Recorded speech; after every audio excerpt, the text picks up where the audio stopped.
Welcome to the Book Carriers, your favorite book club podcast. I'm Cassandra, the hopeless romantic book carrier. I'm Angela, the logical book carrier.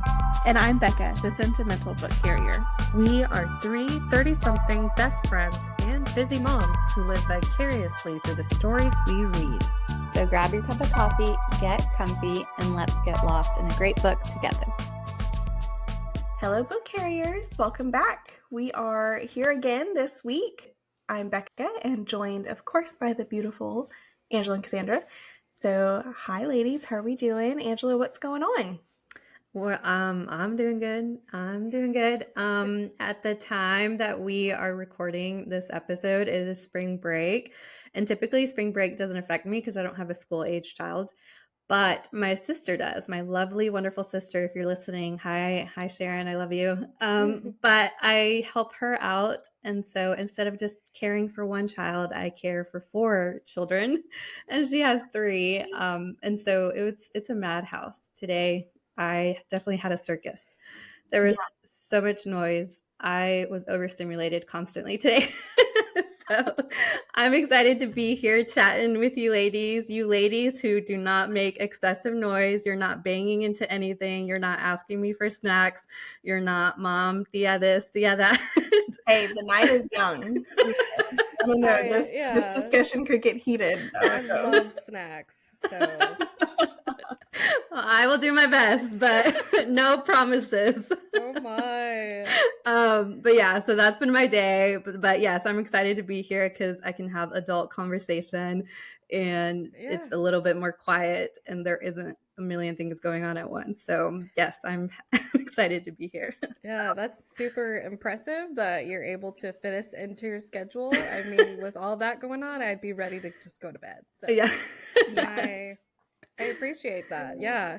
I know my kids as well are on spring break. Well, my school-age child, and then I have another. And it is, with just the 2, we're losing our minds, as I'm sure many parents out there are. But I can't imagine the 4. Ooh. Yeah, I think going from 1 to 4, like I think so kudos to moms of multiples. I know the both of you have 2, which is, a feat in and of itself. But man, if you have 2+ kids, kudos to you. Like, I don't know how you do it. I'd be bald at this point. Like honestly, I'm still trying to figure it out. I was talking to our friend Anna, and she just gained another little. So she's a mom of 2 now. And, I was like, it's crazy. I feel like we're just now starting to get the hang of it now. And my youngest is almost 2. So it's been like 2 years trying to figure it out. And now we're starting to venture out into the world and go and do things because he is the master of throwing fits. And so he will do that anywhere, doesn't care. But we care. Very much so. And so that has kept us from going and doing a lot of things. I know that definitely shouldn't, but that's just how we function. And it's kind of starting to feel like we're getting the hang of it. He's kind of calmed down a tiny bit from like 100% to maybe like 98%. But yeah, it's like almost 2 years in with the 2 kids and still figuring it out. It's a process. Yeah, that's what I say all the time with, my daughter who has CP. She's my youngest, and, she has such a spirit about her, and you can just tell she's so headstrong, which will get her so far in her CP journey. But I'm almost like, you know what, maybe God knew what he was doing, like, because I think that if, she had full mobility function, like, I would be bald. Like, I just know that it would be, so I'm like, this like forced us all to slow down a little bit, with everything. So, but yeah, no, I don't know how moms live. We have 2 friends named Anna. One of them just had their baby, added their second to their family. And we have another one that has 3. And I always tell Anna that she's just a super mom. I'm like, you are just, and she makes it look so easy, and it's just amazing. So yeah, shout out to any mother in general, Parent, but mothers and multiples, you're the champs, right? Yeah. And Angela, I have to ask you, how much reading did you get done today with having 4 children? Oh, none? What? Yeah, so I do have a question for moms of multiples. When do you read? When do you read? Because there When? are days that I can't get my hands on my book at all. And I'm like, I can imagine if I had multiples and had like a love of reading, like when would you read? Okay, so this week we are diving back into fantasy. We are covering Quicksilver. So if you did not listen to last week's episode, you probably should. That's where we talked a little bit more about the author facts, dedication, book cover, all the interesting things that you kind of look at before you dive into a book. So if you haven't listened to that one yet, stop here and go listen to that one first. Or if you're just thinking about maybe picking up Quicksilver, but you haven't read it yet, I would not listen to this episode unless you're prepared for spoilers, because we're just going to be speaking freely because we've all read it and finished it. So this is your warning now. If you don't want to be spoiled, skirt, put pause, read the book, and then come back and listen to the episode. So, Yes. but ladies, so last book that we covered was Binding 13. So we were a little bit in the YA sports romance realm. Now we're back in fantasy. How do we feel about that? I missed fantasy. I'm not gonna lie. I did. Yeah. Yeah. I was excited to jump back into it. You know, there's just something refreshing and something like feels like home with Feels like fantasy. home. I think that's the Yeah. best way to put it. Yes. It's comforting. Yeah. Yes. Yeah. So it's just that, you know, this book, Quicksilver, it was like fantasy overload, you know, which I was not expecting at all. But, you know, it's always, I don't know, can you ever have too much of a good thing? Yeah, because fantasy is typically my jam. That's like what I know. That's what I've read over the last 2 or 3 years. And so I was excited to get into it. But I think listeners can pick up on our hesitation with this book a little bit, maybe. Probably could pick on it from last episode before like we even started the review part. So yeah. Yeah, because last episode we had I think I was like 40% through the book or something like that. And so the first couple of chapters is all the world building, all the fantasy. So yeah, the world building, I mean, getting into it, you know, it was very clunky, it felt like, in a way, because like Fourth Wing is the last fantasy book that we covered, and in those episodes we talked about the world building and how like Rebecca Yarros did such a good job like weaving the world building like with the characters, and it just felt so seamless. And so to experience that and to go to Quicksilver, it was just a little off, and I couldn't quite put my finger on it why, but the difference was there, and it definitely affected like getting back into fantasy for me. Yeah, it felt a little jarring, you know, like going from, you know, like with Fourth Wing and other fantasy books that we've covered, you know, it's like, you know, we live within a map. You know, it's like, okay, they went from here to here, but this is like traveling between realms and using different, you know, materials to do that, to make this pool. So Cassandra's pulling up the map of Quicksilver. Yeah. I had a question because you said there is a map, like with Fourth Wing. It just made me wonder, like, is there one with this one? I can't remember. There is. Yeah. Now, there you go, boys and girls. But does it show the different realms, or what is it? Well, let's see. We've got Evelia. Yeah, it's okay. Evelia, Sanasaroth, Lycia. Okay. Gilaria. It's still quite a bit. I mean, I'm consulting my map here, and I'm having a difficult time. Yeah, because I feel like even like the information at the beginning about like where she was from, it was like, oh, I'm from the third, and the third is like supposed to be diseased and this and that, and we like it seems like our kingdom is like a wheel and this and that, and so I thought like I was really paying attention to that because I was like, okay, this is all going to be important, and I'm like, none of it mattered.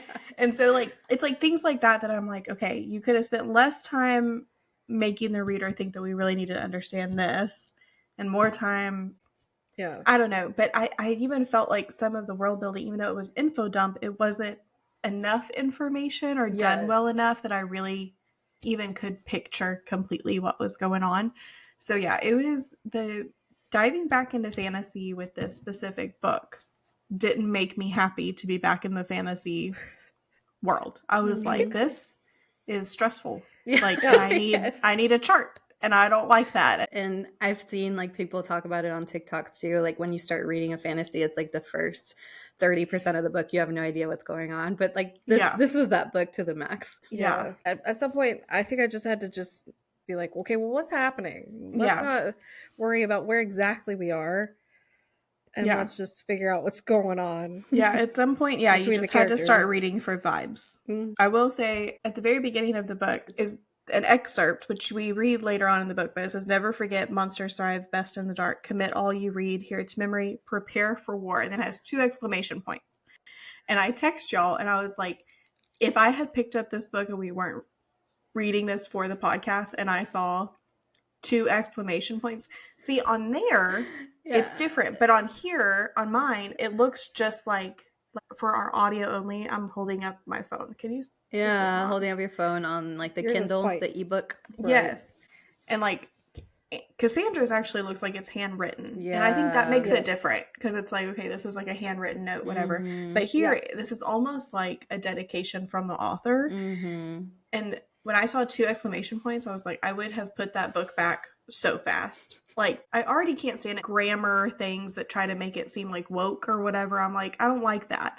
But this, like in a fantasy book especially, I was like, oh, come on. Like, I don't like that at all. But then she actually, in the book, later on talks about why they did 2 exclamation points, like to really drive the point home, to like really prepare for war. And I was like, man, the author was like really intuitive, knowing that would bother some people. So she felt the need to explain. It was funny to me that I literally sent y'all that text, and then like a week later when I was reading, I was like, oh, like, man, she put me in my place as to why she made that choice. Yeah. And Yes. I remember, Becca, whenever you Mhm. first sent that text, and I hadn't seen it, and you brought it to my attention. And so when I was also reading it, like later, I like chuckled to myself. I'm like, that's Yeah. why. There it is. Yeah. How do you feel about that as an author? Because I know, Becca, you're like into writing and you could see yourself like being an author one day. Like, how do you feel about that author choice to do that? To explain her Well, both. pronunciation choice? Both, to have the Um, excerpt and then explain it like so specifically. No, I wouldn't have put 2 exclamation points to begin with. Then there would be no need for an explanation for it later. There's a word for it. What's the word I'm looking for? Like whenever authors use like common things in like today's time, like in fantasy or like in worlds where it wouldn't exist. Look it up. While you're looking for that, I can say that when I saw the little pamphlet, letter for, like the little handwritten letter, that was something that actually got me excited about reading. So, in case anybody was wondering.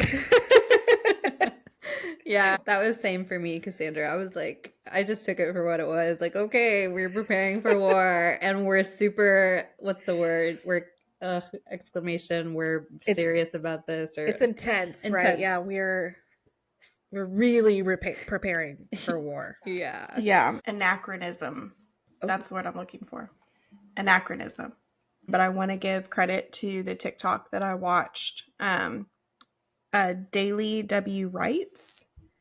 She posted on here and she talks about anachronisms being used in this book. The 2 exclamation points really isn't that, but this is like how they mention like, oh, you've got like the Cliff Notes version of yada yada whenever he's talking to her, and like Cliff Notes of course wouldn't exist like in their world, Right. and like that type of stuff it completely pulls me out of the story, and I hate it. Anything that's just like you're trying to be more relatable to the reader, but in a book that you shouldn't have to do that, like it makes me not want to read on. Do you have a definition in front of you that you can read? Yeah. Okay. Anachronism is a thing belonging or appropriate to a period other than that in which it exists, especially a thing that is conspicuously old-fashioned. So, or an act of attributing a custom, event, or object to a period to which it does not belong. Interesting. Cliff Notes is a great example. I remember hearing that part of the book and I was like, it did take me out of the story. But I will say that if it's done well, I think it adds a bit of humor to it, and I enjoy that. In this book, I think it did take me out of it too much because the author already has a lot of devices that she uses humor-wise, like with their dialogue, just like the concept of the story. It's already funny. Right. But I do think I do appreciate that concept. I think if done well, it's passable and enjoyable. Yeah. I think that she mentions too in the video, like how they mention like electricity and stuff, like in a time or like in a place that wouldn't have that. And she was even more detailed and taken aback by some of the things that I didn't even register whenever I was reading that. I was like, oh yeah. But I do think like with the world building in this, at some point I just kind of had to be like, you know what? I'm just here for good vibes. Like I gotta stop critiquing. Yeah, what do they call that? Like the suspension of disbelief, where you're just like, all Yeah. right, let me just kind of go with it. So let's just enjoy it. Let's not think too hard about it. Yeah. Let's just enjoy it. And for some readers, like that's what they want. They just want to have a good time. Let's go. Like, let's not get too involved in the details, the nitty gritty, and just Yeah. not get too invested in that. I'm really sad about the fact that we didn't spend a lot of time at her original place, or her, what was the Zelvarin? Yeah, because I agree. I thought it was interesting, all the different levels, or however they differentiate them. It's almost like a caste system. It felt like Yeah. they were like, you're the poor people, we're the higher ups, and I thought that was okay. That's a cool little parallel. But yeah, they don't go too far into it. But yeah, there's going to be another book coming out. I bet it plays in the future because I'm thinking one of the main characters' goals is to go back for her brother and to basically save her people. And so I bet like maybe that world building will play into effect in the next couple of books. Yeah, I just wish it had just been a little bit more.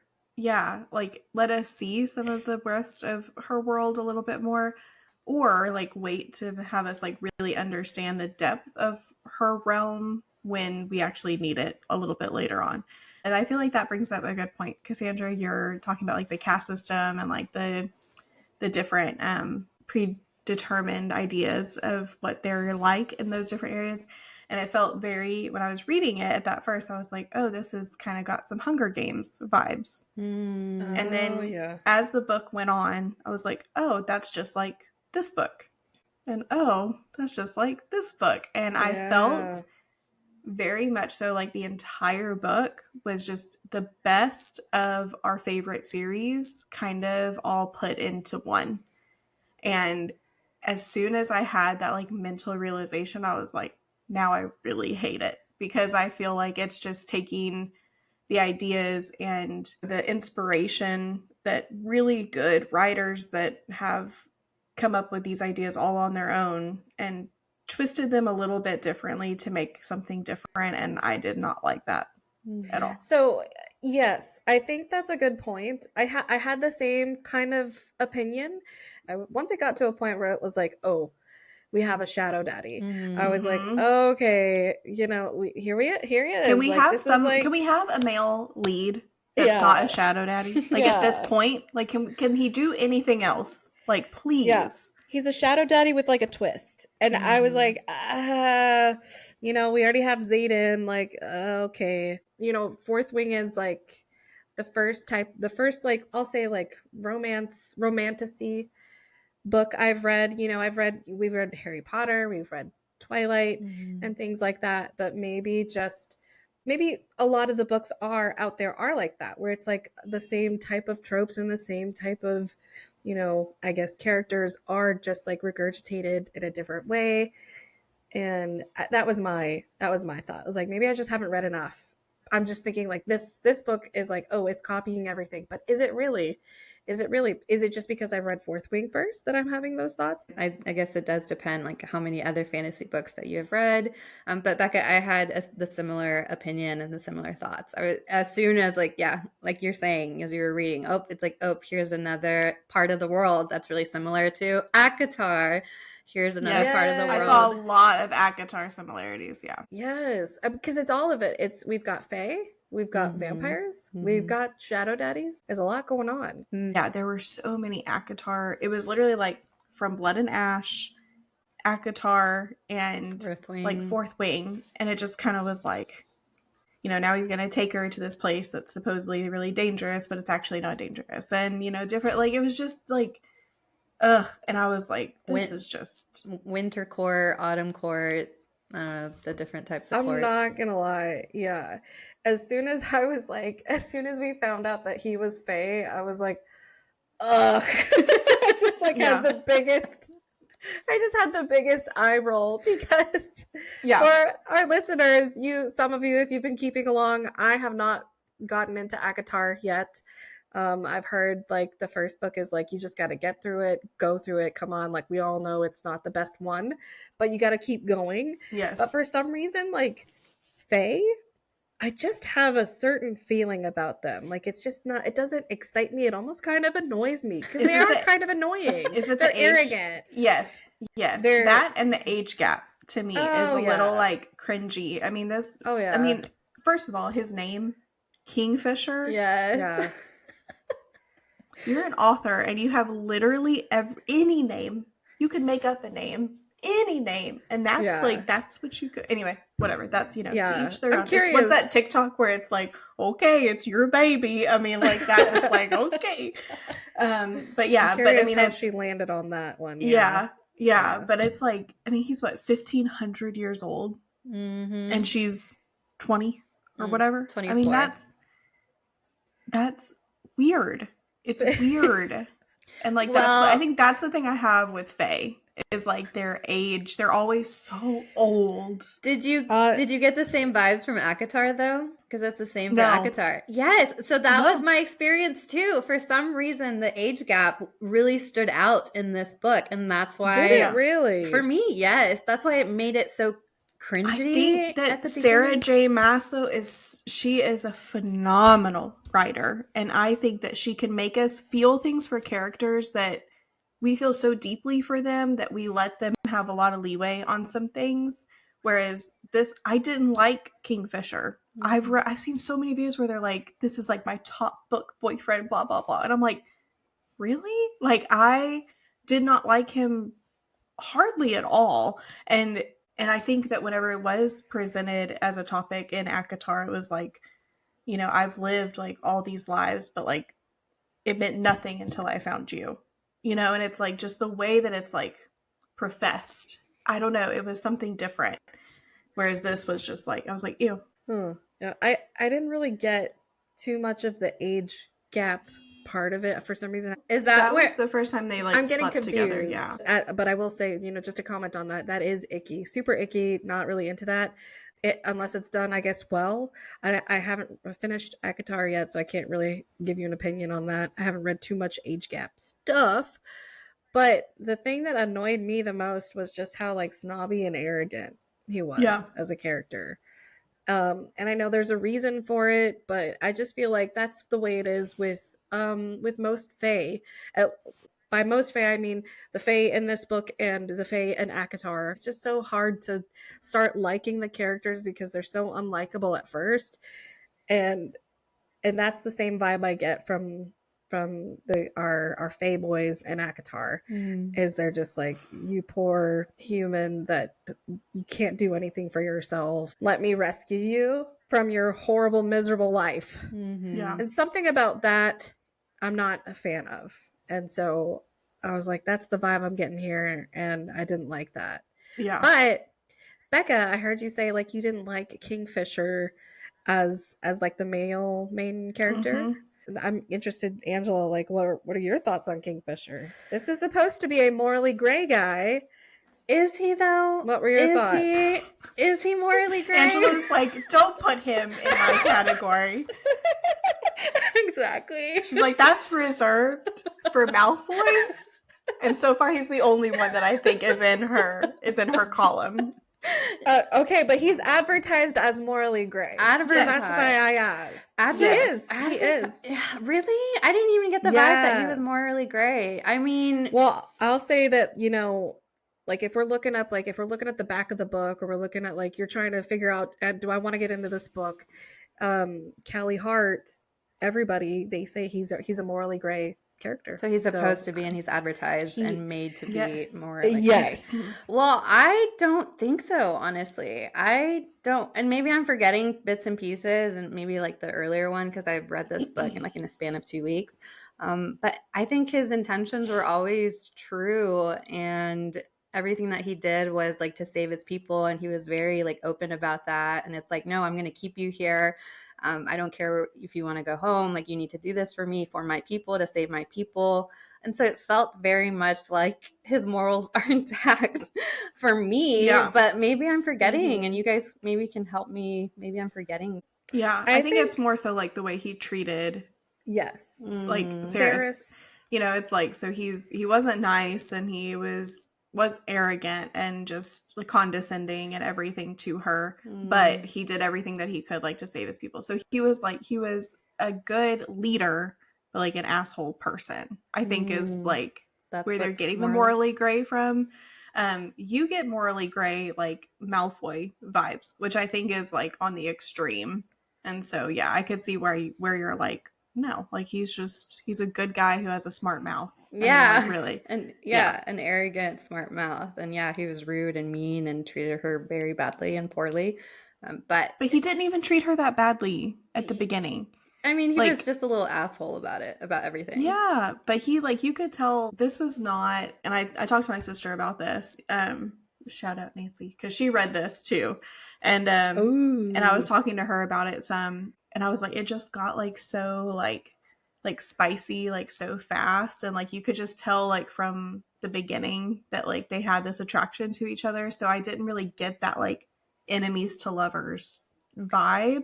And I think that that's where it's like he didn't even treat her like that badly. I mean, yes, he was unwilling to like let her go home because he wanted her to do this, and he did that thing with the Quicksilver at the very beginning where it hurt her, but that was it. Like, and the rest of the time he was kind of just watching out for her. She had a comfy bed, she had whatever. I mean, like, it was not like she was a prisoner. And that's like, I'm so tired of these female main characters coming from like the pits of hell and being taken to like a castle and getting all the water and all the food, whatever. And she's like, I just want to go home. I'm like, bitch, what? Why do you want to go home? For her brother. Okay, well, send somebody to get him and bring him to her. She did. That's exactly what she tried to do. But that's what I'm saying. Like, but in the meantime, like, I'm gonna stay here and like I'm gonna figure out a way to like bring him to me. But like, I'm good. Like, this is, for her to act like, I hate it here. Like, yes, because she did. Like, girl, you have been starving and like dying of thirst your entire life. Okay. Like, it's very hard to believe that you want to just pick up and go home. But like, in her defense, like, the Fae hate humans. Like, she was treated so poorly by everybody. I'd be like, I'll just stay in my room. Like, that's fine. Like, you can hate me all you want from out there. No, I can understand her a little bit on that. Because, like, why would you want to stay with strangers when you have your brother back home? You want to go back home and, like, save your people and Elroy. So that makes sense to me. This is going to really show, like, my, like, witchy side. Because I would be like, you know what? My brother got me in this position to begin with. So. Exactly, yeah. You know, whoops. You know, that's just, you know, it sucks to suck. One way or another, hey, if he can find his way here, great. If not, I'm having a good time. Yeah, and like, why do I have to kill myself to get back to him whenever he might be trying to kill himself to get to me, which is what he should do because he's the one who put me in this position to begin with. Right. So, you know, I'm going to park it right here until he can find me. Like, that's funny. Yes. Like, ain't funny. No way. No, but I totally understood her. But yes, Becca, to speak on like what you were saying about like their chemistry, and it was like hardly enemies to lovers. It wasn't, but I think it's also advertised as enemies to lovers, isn't it? It is. It is. Yeah. He's morally gray, enemies to lovers. And this is a dark romance too. Yes. And we'll get to that. It was like very like, yeah, the tropes were like lightly touched. It was like there was no depth to really how deep those tropes can be. Yes. Yeah. And so I wanted to say a little bit about the enemies to lovers because at the very, very beginning, whenever they first met, I kind of got that vibe that it was going to be, I mean, I guess we're supposed to, it's going to be enemies to lovers because he like hardly looks at her with like disgust and like disdain, like barely utters anything to her. I'm like, okay, this is enemies to lovers, like Anna Slowbird, I was thinking. But then exactly what you said, Becca, the next chapter, they're like making out and like dry humping. I'm like, okay. Oh my God. Y'all, when he went up to her and kissed her, I was like, this is weird. Yes, it was, but that's he just like dropped everything and then just like ran over and kissed her. I was like, whoa, dude, I'm not ready for this. Yeah, Yeah. Wait a second. No, but that's what spicy books, like we talked about this in our last episode, right? That like some books, like the focus is more on the spiciness, so there doesn't have to be as much character development because that's not why people are reading it. And that's what like this book felt like, it lacked that character development before like it led up to that stuff that I was like, this is just like, but the whole book wasn't just pure like smut. So that's why I'm like, it just felt like a disconnect to me. I think it speaks because they're fated mates. I think that's what it speaks to. Like, why was it so fast? She kept saying things like, I'm drawn to him, but why am I drawn to him? I know when he's in the room, things like that. So I think it was like alluding to like we're fated mates and we can't. Yeah, because that has been done. You know why we can recognize that? Because it's been done about 1,000 million times. Like, why am I so drawn? Oh my God, I can hear his thoughts. Like, like, oh my God, we're mates. Like, we're God. Like, I was like, please, like, please. It was a formula, and man, no, you're right. And I mean, I could recognize that too, but it's like, fight it a little bit. Like, give us a little bit more like tension before we just go for it. I was so excited that one chapter where it was like, okay, like this is true enemies to lovers, and nope, just kidding. Next chapter. We're already loving each other. Straight up, like mouth on mouth, like hand on throat. I don't know if he did that or not, but I was offended. I was like, why? Like, just I'm not ready. I like how you said that. I wasn't ready. I feel like it was building up pretty well. I liked it. I liked the build up. They were hating each other. I'm with you on that. I just feel like if they had done it, just kept it going just a little bit more, just a little bit longer. It's just like, maybe if he even showed like, you know, because I get why she was like, I will help you. I care about helping your people. And he was like, oh dang, I want to kiss her now. And he just like ran to her. But like, maybe if he even just kind of like showed some sort of like facial thing, or like he just like stared at her a little bit. That was the second time. I'm talking about the first time when they were in the forge at the Winter Palace, or I don't even know whatever. I'm talking about that time when like she like straddles him to steal his ring. Oh yeah. Yeah, that's like the time chapter that I'm 3 about. Yes. Oh yeah, but I think like that one I accepted, I was okay with, because only because she was doing it to steal his ring. I was like, oh, okay, that's a clever way to like to do that. To her, it really like didn't mean anything, even though she feels like But even the second time, that was still too fast for me. If that lets you know how I'm feeling, like, why couldn't they just let it just a little bit longer? I don't know. Where were they in that kiss? I'm trying to think, like, when he goes to her. Where were they? Was that when they went to his mom's, like where the statue apartment? Of the mom? No. Girl, I was so confused on where they were. And that There's too many places. Yes, and that speaks to the world building, and that speaks to the way the world building was written in this book. And I did go back and I tried to reread and I tried to clarify. I have notes and stuff, but I'm like, at this point, I suspended my disbelief so much that I was like, I don't even care. Like, okay. Where they were did not matter. What happened? Yeah. I mean, I know that we feel like the enemies to lovers happen a little bit too fast, right, for our tape. But I think the only thing that I wanted to bring up, I think it was like the first scene where he gets he puts his hand on her throat, because this is supposed to be a dark romance, right? In some way, or the author writes dark romance, and I wasn't getting any dark romance vibes. And I guess that's like the only thing I was like, oh, is this like a dark romance? Like kind of a little bit more like rough. And so that's like the only thing I wanted to bring up, is that was my only clue that this could be like a dark romance. Can we clarify, like, so he is Fae, but he has fangs. Fae have fangs? Is that a thing? They're like descendants from vampires. Because of a blood curse. At one point, they had to feed on humans so that they have the canines left over. Yes. Okay. Duh, Cassandra. So, well, I'm sure I'm not the only one who may need that clarification, but I think that's what they're trying to like justify it as, like, is just because it's the fangs and the like. I was like, oh, so we're like vampire-esque. Yeah, and it was almost even taboo because Saris talks to Loreth about it, and she's like, "Hey, what's with the biting? Like, I think I asked Kingfisher to bite me, but he wouldn't do it." Yeah. And he's like, we don't talk about that. He's like, I suggest you talk to your partner about that. Like, I'm not gonna speak about it. Yeah. That was icky to me. I was Yeah. like, for them to like describe it, but also like then we have the conversation, the uncomfortable, awkward conversation with, what was it, Loreth? Did we say?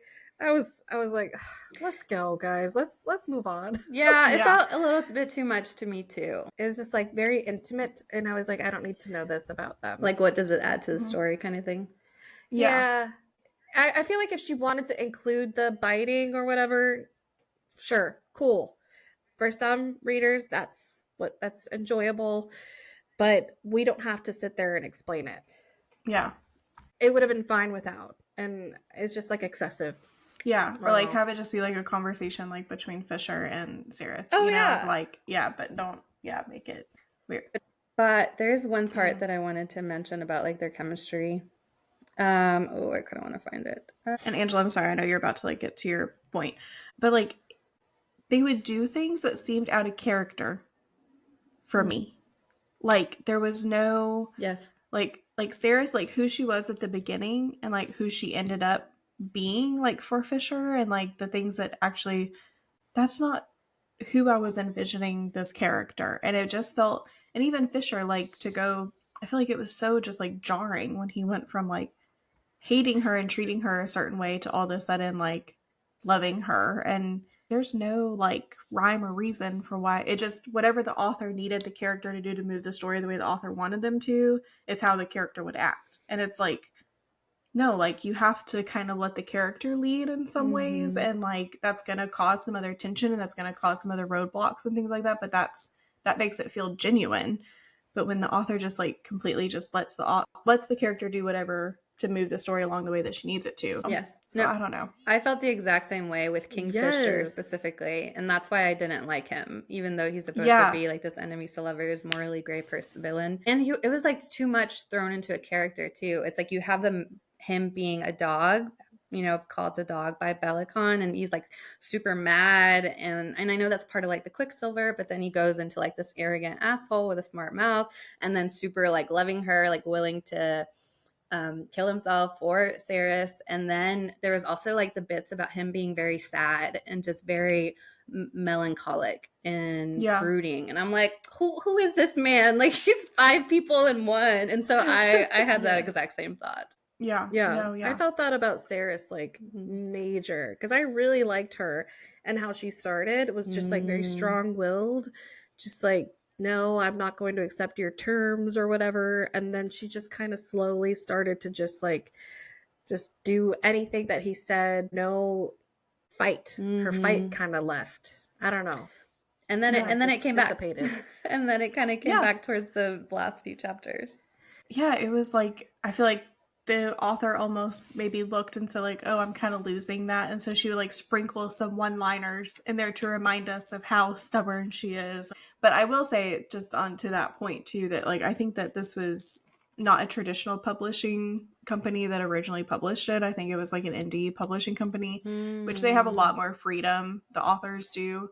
And so I think that this is now going to be re-released with a traditional publisher. So I'm hoping that the sequel might have a little bit more, because like there was also that one part too, like where they were at the battle. It was after Lorenth got the sword.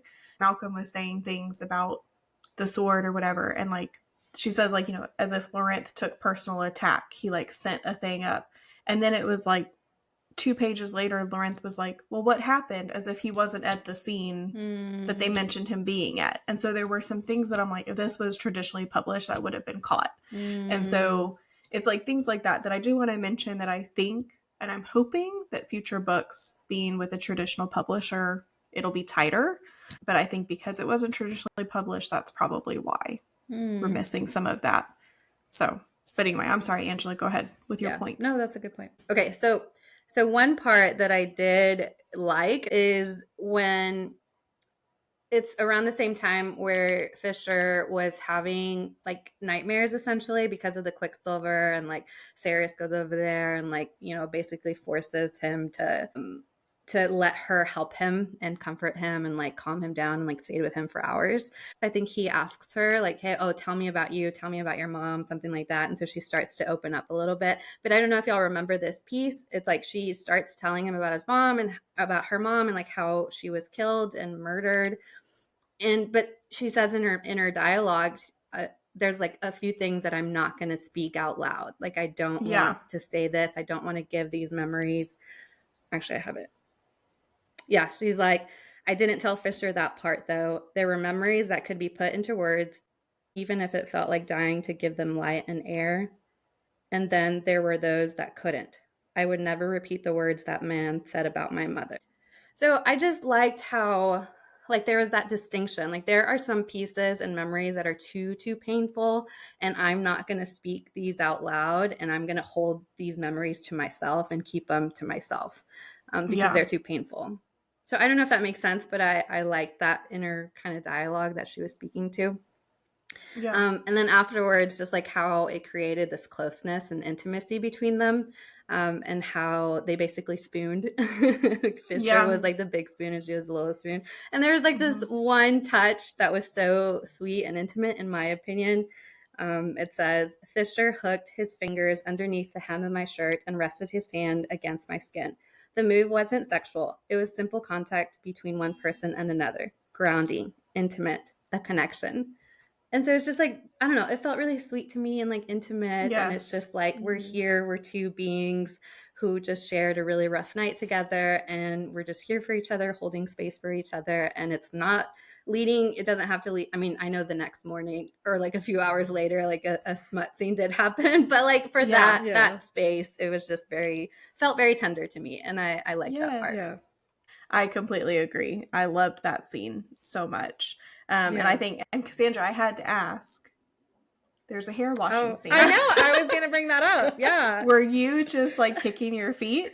I sure was. I was like, yes. Okay. It checked off that box for me. Yes. Yeah. I was like, when I was reading, I was like, oh, Cassandra is eating this up. I loved it. Oh, yeah. Because that's when she spent so long making the sword. Yeah. Yeah. And I was like, yay. It built it. And she was exhausted. And it was like, that's what she needed. That's the intimacy she needed at that time. Yes. That's not just jump into bed or whatever. I thought that was perfect. That was a perfect way to be like, let me take care of you, and let me yes, I loved it. Yeah. Let me take care of you. Let me wash your hair. Let me bathe you. Like, yes, it was so sweet. I loved it. Yeah. I was like, yes. Yeah. But those moments, But also as I was reading that, I was like, oh, this sounds really similar to, I don't know if it was, I think it's Iron Flame.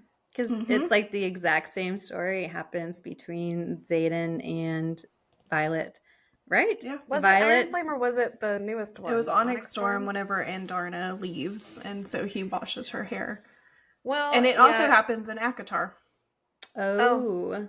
Well, spoiler. Okay, sorry. If anything, that'll get you to read it. Okay, he washes her hair at some point. Okay, I think. Okay, so yeah.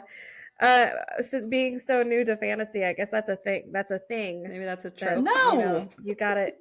No, it's not. No. Hair washing. I mean, it's an intimate thing that I'm sure some authors can put in, but it's the way that it goes about it that it's like, it's like you recreated. That's what I'm saying. I feel like she just like cherry picked like things that she loves from her different fantasy series that maybe she's read, and she's like, like fans really liked this part in this book, so I'm gonna make sure I have that in this one. And fans really liked whatever. And it was just very... As a hair washing enjoyer. I'm sorry. As a hair washing enjoyer, I will say I felt like the scenes were different enough for me. Okay. Just because in Onyx Storm, she was very depressed, almost like I can't do anything for myself anymore. And that was so beautiful and so sweet. And I enjoyed it and I loved it. And this was like, she wasn't depressed. She she had done so much. She exerted herself and she gave everything to that moment of making this sword, and she was just at the point of exhaustion. And it was like he saw it and he's like, okay, let me just do this for you. Not in like a you can't do it for yourself, to where Violet was kind of at that point. Yeah, I think at that point I had already picked up on so many other like things that I felt like were similar to other fantasy books that then whenever I got to that part, it was like it didn't matter the circumstances. I was just like, oh man, come on, another call to another book. Granted, Quicksilver came out before Onyx Storm, so that's not on this author. You know, I don't think so. I think they were different enough. Yeah, so I don't think it was taken from it. It was just a very similar, like, I don't know. To me, it's like I think that maybe some fantasy authors need to like dig a little bit deeper on some of these things of like how to show intimacy outside of like the bedroom. Yeah, well, there was just one more tidbit that I wanted to get y'all's thoughts on, because I don't even know if I don't even know what my thoughts are. I don't know if I liked it, if I didn't like it. Maybe I'm more intrigued. I think I was intrigued. That I'm gonna land on that. So the part after they have like the first smut scene, and then Kingfisher is taking Saris to a healer to get contraception, basically, and she's like, "Oh wait, no, I don't need that. I don't need that." And she explains that when she was, I don't know, a child, she was, I think she uses the word sterilized. She was sterilized. Yeah. So yeah, when she shares that with him, she is so like nonchalant about it. And she's like, yeah, this happened. It's like not a big deal that a central part of your anatomy got taken away from you.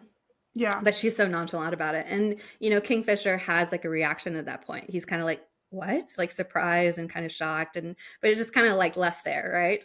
And then like towards the end of like, I don't even know when, but like the battle scenes, and he yells at Madra. Yeah. He's like, you spaded my mate when she was a freaking child. Yes. I was like, oh, this has been building up. He felt some type of way about this. Yes. But that was intriguing to me. I'm like, I guess I just want to ask y'all, like, what did y'all make of that? What did y'all think about that? Yeah. Well, I thought, you know, they said like earlier in the book about, you know, how it's really rare to have Fae children and some people are blessed to have one sometimes, you know, and I'm always like, anytime somebody sprinkles in something like that, I'm like, okay, well, she's either going to get pregnant or like something's going to, you know, come of that tidbit of information. It'll come into play at some point. And so then whenever she said that, I was like, oh, well, there's that theory of mine out the window. Or maybe it's something that, you know, she'll have to overcome or they'll figure out a way. But I did think too that like now that she's been like reborn as like vampire, fae, whatever, like maybe she was like re-gifted her like abilities to be able to have children or something. I don't know, but I did like that Fisher was like so upset about it because he's like, you know, you took away like our chance of like reproducing. And I'm like, that's such like a weird and cute thing to get upset about at this stage of your relationship, you know? Yeah. So yeah, but no, I liked it. I thought it was a cute like touch. Yeah, I like how you said that, a weird and cute way to say that. Yeah, because I was like, did I like that? Did I not like that? It was intriguing. It was cute. And yes. Well, let's move on from Fisher and Saris, and let's talk about some of the side characters. And was there anybody that stuck out to you? I think we all have a similar thought. I think Book Talk has a similar thought. It's all I see. He carried the book, in my opinion. But yes, let's talk about Carrion. Let's just get it out of the way. I was like, was that a pun? Did you intend to make that pun? He carried the book. It sounded like it. No, but I'm glad that it worked out that way. It did. I took it as a pun. Mm-hmm. Yes. Me yes. too. We Carrion, the comedic relief. I think every time we talk about a book, I'm like, who's Becca's favorite character? And it's always the side character that gives comedic relief. And he is no exception. I absolutely loved him. He came in so clutch at the end, like out of nowhere. And I very much out of nowhere. Yeah. Very much out of nowhere. Almost to the point where I was like, I didn't really like it. Almost to the point. Oh, interesting. Yeah. I kind of liked that he was like, yeah, bite me. He was taunting. I felt like that fits so much with his character that it felt a little cheapened, that he almost like he knew that he wasn't going to be affected by it. And then we find out that, oh no, he's got this entire backstory. Like, no. And so that kind of, to me, I was like, oh wow, it's like kind of caught me off guard, kind of almost came out of nowhere. And I just didn't like that. But do you wish that she had like sprinkled some foreshadowing in for it?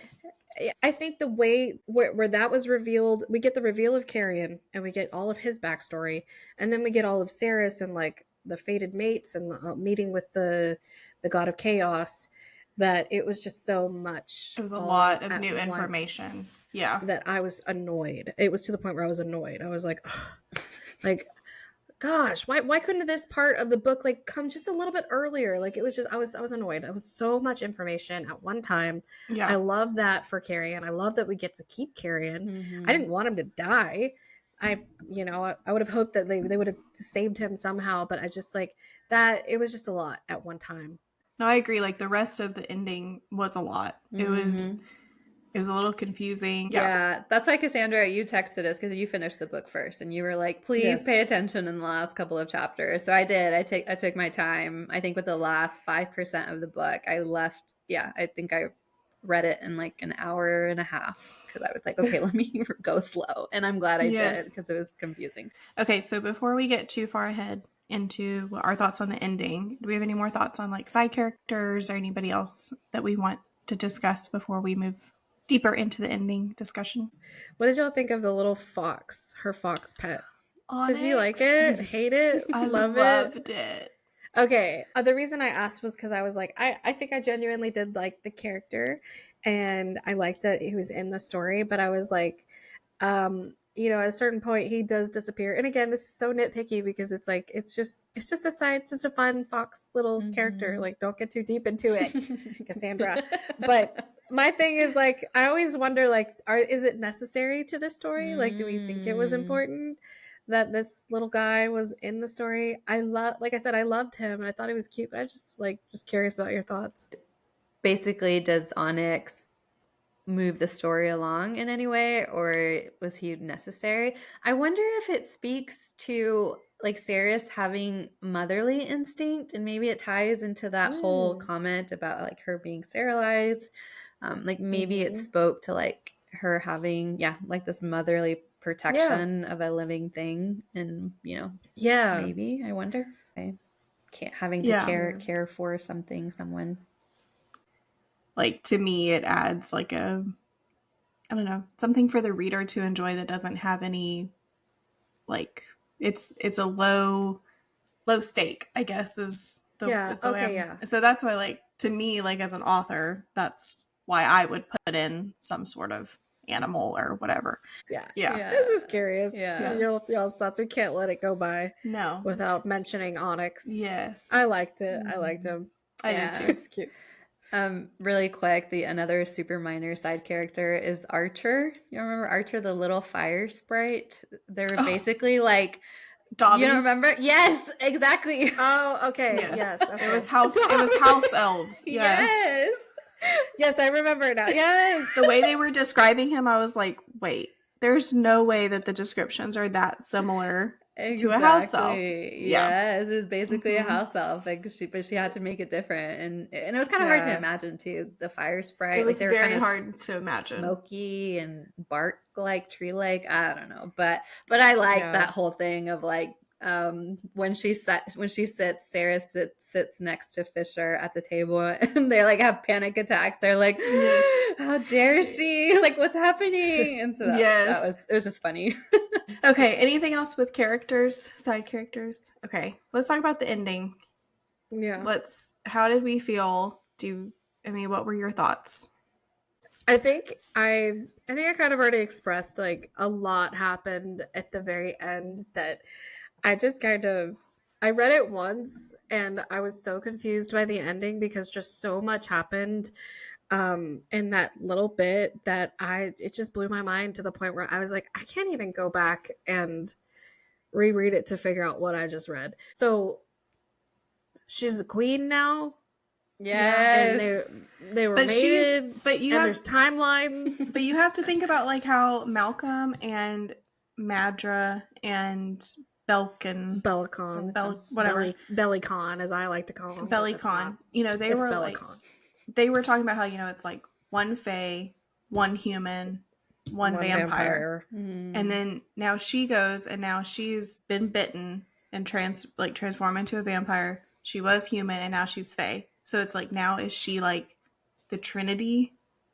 And now is she gonna have like, you know, she's changed. She's a new entity that's never been seen before. That's what I'm saying. Like, so she's all three now at once, instead of just being like, the deal that she made was that like I don't know what's gonna come of you if I make you this. If you accept the deal of being like the first of your kind, then you can go back. And like, let's see what happens. It's kind of, I mean, he's the god of chaos, you know, so like, to me it made sense, but I was just like, chaos. But because I know they mentioned, you know, like they were calling each other brother and sister and whatever, and they were like the three, and like they were all powerful because they each represented the different species or whatever. And so now she's one. So do you think eventually at the end of the series she's going to be the ruler of all realms? Yes. You sound disappointed, Becca. Because it's, I mean, yeah. Yes. You can see it written on the wall. Yes. Yeah. Yes. I mean, yeah, it makes perfect sense to me too. Most likely where it's going. She's going to bring world peace. Yes. Among the realms. Realm peace. Realm, Oh, yes. Yeah. Yeah, she's going to do something. I loved when they were going throughout the labyrinth, and I loved that part. Like I thought that was so great. I almost got like some Dungeons and Dragons vibes from that situation. Like they were in a dungeon, just the way that she was describing it. They were basically like they were in a dungeon. They had a boss, the spider demon thing, which was like nightmare fuel times 1,000. That scared the like crap out of me. I had to fight to not get scared. That thing was scary. It was. And the fact that it was like that it would die and then it would respawn. I was like, this is so D&D vibes.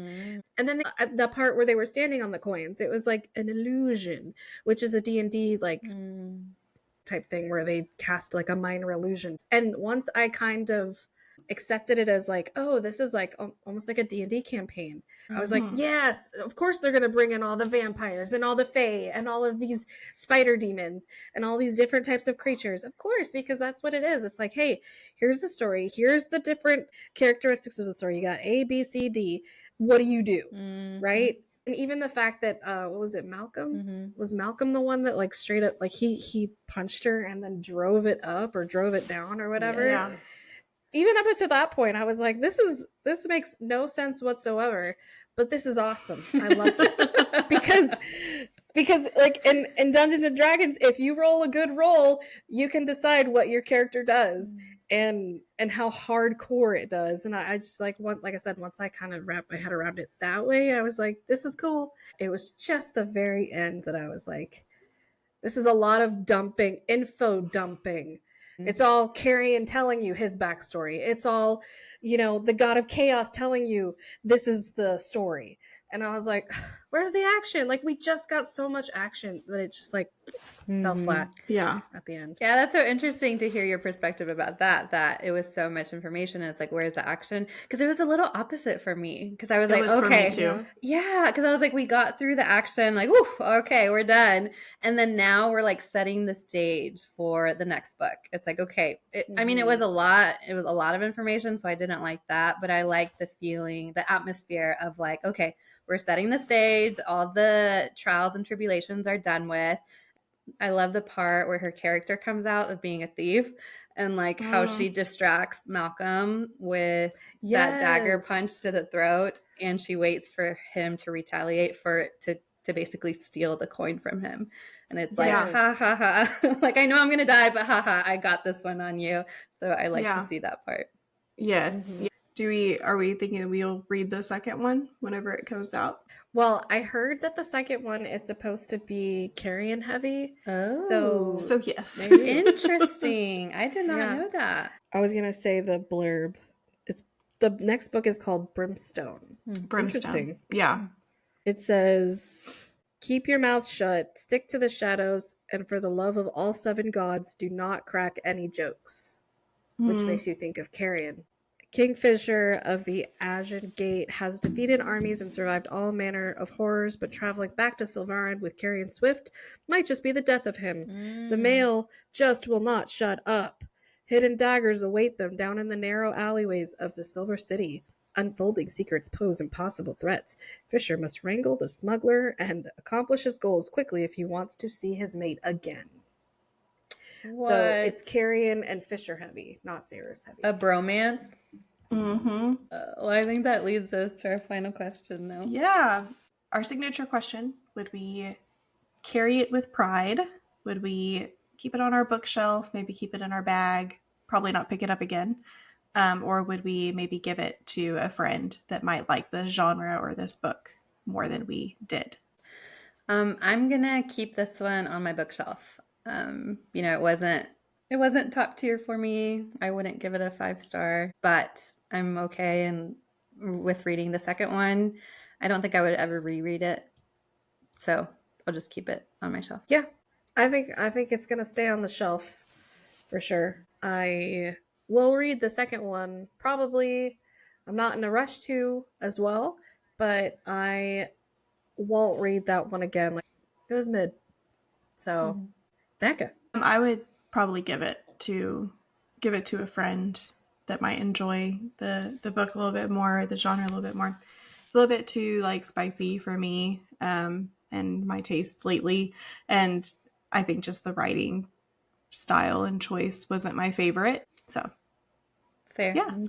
Okay. Sounds well, good. That wraps up our episode for this week and our review of Quicksilver.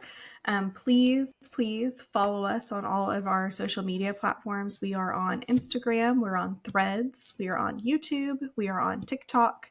If you search the Book Carriers or the Book Carriers podcast, you can find us on all of our platforms.